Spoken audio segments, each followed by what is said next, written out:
The man is dead. The nation is burning. And the president just said it out loud. The police did it. It began like so many tragedies in Kenya do, with a name, a face, and a promise of reform already broken. A 31-year-old activist, Albert Ojwang, was arrested for a meme. Days later, he was dead. The official explanation? He hit his head on a cell wall. The real story? Far darker. By the time President William Ruto admitted for the first time that Ojwang died at the hands of the police, it was already too late. Trust had evaporated. Rage had taken over the streets. Protesters shouted what millions feared. They are killing us, and they are still lying about it. So what really happened? Who gave the order? Why did the truth take so long? And could Albert Ojwang's death become the moment that finally breaks the back of Kenya's brutal policing system? In this video, let's find out.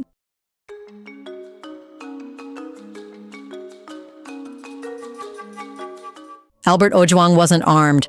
He didn't storm a building or plan a violent protest. He wielded sarcasm, the most dangerous weapon in a country where truth is feared more than bullets. His social media post was a graphic mock-up of a fictional newspaper front page. The headline called Deputy Inspector General Elliot Lagat the Mafia Cop, a clear satire that pointed fingers at a figure who had long dodged allegations of corruption and misconduct. For any democracy, it would have been an annoyance. For Kenya's police establishment, it was treason. He was last seen in Kisumu, Western Kenya. Witnesses say he was taken into custody by plainclothes officers with no badge numbers, no warrant, and no explanation. That fact alone raised red flags. Kenya has a long and bloody history of enforced disappearances by rogue elements within its police. And Ojwang's arrest followed the same dark pattern. Abduct, isolate, silence. Within hours, his phone was unreachable. By the next morning, his family had already started making calls to local police stations. Each time they were told there was no record of any such arrest. Yet some of his friends claimed to have seen him bundled into a car with Nairobi plates. For the next 2 days, there was radio silence, not a single photo, message, or voice confirming his whereabouts. Then whispers began circulating. Ojwang had been transferred to a Nairobi holding facility, known among rights groups for its lack of oversight. There were rumors of beatings, of interrogations meant not to extract information, but to send a message. Don't mess with the power structure. The official announcement came only after his death. The police told the press that Ojwang had repeatedly struck his head against the wall and succumbed to the injuries. It sounded absurd. It sounded like a template. When a government pathologist quietly contradicted this version, stating that the injuries were highly unlikely to be self-inflicted, the entire narrative began to collapse. It was no longer a question of whether he was killed in custody. The question now was why, by whom, and who signed off on it. What happened inside that jail cell was never meant to see the light of day. But Albert Ojwang's body told the story that his killers tried to erase. The pathologist's report described trauma to the occipital region of the skull, the back of the head.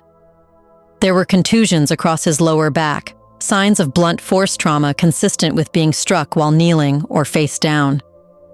His fingernails were chipped and his knuckles bruised, suggesting he had tried to fight back or shield himself. The official claim that he had hit his head against a wall was medically ridiculous. If he had done so, the damage would have been frontal, not posterior. A government insider reportedly leaked the internal wording of the coroner's note. Injuries inconsistent with suicide or self-harm. Quiet words, devastating meaning. Worse still, there were no camera recordings from the holding cell. The CCTV system, police claimed, had been under maintenance. There was no visitor logbook, no duty roster for the night in question. Even the time of death was uncertain. The authorities provided a vague range from 2:30 a.m. to 4 a.m. The single shred of eyewitness testimony came from another detainee held 2 cells away. In a harrowing interview shared through human rights activists, he claimed that he heard Albert scream, beg, and cry out for help. Uniformed officers entered his cell twice, he said. The second time, the screams stopped. But the government dismissed his testimony as unreliable, saying he was a known petty criminal with no credibility. The irony wasn't lost on anyone. When it came to discrediting whistleblowers, the system always found a way. But when it came to punishing killers in uniform, the process stalled. Ojwang's death was no longer just a tragedy. It was now evidence of a system that not only kills dissenters, but covers its tracks with chilling efficiency. Yet, despite this, the nation knew the truth, and Albert's name spread like wildfire. It was painted on the walls in Nairobi, projected on university buildings, and chanted in the streets like a battle cry. Within 24 hours of his confirmed death, a loose coalition of student activists, digital rights defenders, and Gen Z protesters occupied Uhuru Park in Nairobi. The signs said everything. Justice for Albert. Stop killing us. Mafia cops must go. Before we continue further, tell us, are you enjoying the video? If yes, please like and share the video and subscribe to our channel to watch more videos on Black Africa. Let's continue now. What began as grief turned to fury when the police offered their insulting version of events. For many, it was the final straw, a slap in the face. Yet another attempt to bury the truth beneath bureaucratic dishonesty. Protests erupted in Nairobi's central business district, Westlands, and later Kisumu. In all three cities, security forces responded with tear gas, water cannons, and rubber bullets. The brutality only fueled the fire. Video footage circulated of unarmed students being kicked, dragged, and arrested. Ojwang had been one man. Now he had become a movement. In Kisumu, schools shut down. Hundreds marched from Ojwang's childhood home to the local police station. His mother, frail but unbroken, stood before a sea of cameras and said through tears, "He posted a joke, and they treated him like a violent criminal." That moment went viral, and with it came international pressure. Amnesty International released a statement condemning the killing. The U.S. State Department called it deeply concerning. Britain demanded a transparent, independent inquiry. For a president already facing political heat over a controversial finance bill, this was a nightmare.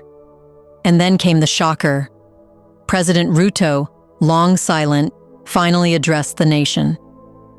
In a brief televised statement, he called the incident unacceptable and acknowledged that Albert had indeed died in police custody. It was a rare admission. In fact, it was unprecedented. And rather than douse the flames, it exploded the public's rage, because an admission without arrests is a confession without consequences, and Kenyans were done waiting for justice to trickle down. The president's words were seen as too little, too late. Protesters outside Parliament shouted, "Words won't bring Albert back." Suspensions were announced, investigations were promised, but the main players, Eliud Lagat, the officers on duty, and the Nairobi commanding officer, remained untouched. For the people, that was the final insult. This wasn't just about Albert anymore. It was about whether Kenya could ever be a place where truth beats power, and where a young man's meme doesn't cost him his life. Yet despite the president's remarks, no officer was arrested. 5 were suspended, none charged. Deputy YG Eliud Lagat, the man Ojwang mocked, remained in office. Rights groups accused the government of buying time. A symbolic scapegoating, they said. Delay tactics to dull public anger before the protests scheduled for June 25th, the one-year anniversary of the Gen Z protests that killed over 60 people last year. In Parliament, the opposition grilled Internal Security Minister Kithure Kindiki. Why was Ojwang transferred to Nairobi without due process? Why were police logs altered? Why did it take days to notify his family? His answers were vague, at times contradictory. Behind the scenes, pressure was mounting from all sides. Civil society groups demanded independent investigations, not police investigating police. Foreign embassies, including the UK and the US, called for transparency. Some MPs even threatened to walk out of Ruto's coalition if heads didn't roll. For many, the entire incident felt sickeningly familiar. It was the same playbook used last year, when demonstrators were shot, disappeared, and later dismissed as rioters. Albert Ojwang has now become a name, a symbol, the face of a deeper, older sickness in the Kenyan state. For William Ruto, the killing couldn't have come at a worse time. Already under fire for rising taxes and a controversial finance bill, he had hoped to pivot toward stability, focusing on economic growth, international investment, and regional leadership. Instead, he finds himself presiding over a legitimacy crisis. His own party members from Western Kenya, Ojwang's homeland, are in open revolt. One MP declared on live television, "We will not stand with this government if it means standing with killers." Even within the security forces, there are signs of division. Leaks are coming from within. Whistleblowers are surfacing. Internal documents suggest that top police officials were aware of Ojwang's situation before his death and chose to let it be handled. That language, "let it be handled," has ignited national fury. It suggests not just negligence, but intent. Quiet execution under state silence. As the investigation stalls, the protests grow. What began as a response to one man's death has now morphed into a national demand for sweeping reform that reaches to dismantling police impunity, holding commanders accountable, not just low-level officers, and shutting down torture sites disguised as cells. Ojwang's name now sits beside others, victims of state violence from 2023, 2021, even as far back as 2008. Each time, the pattern has been the same: denial, delay, and diluted justice. But this time might be different. Because this time, the president confessed. And that changes everything.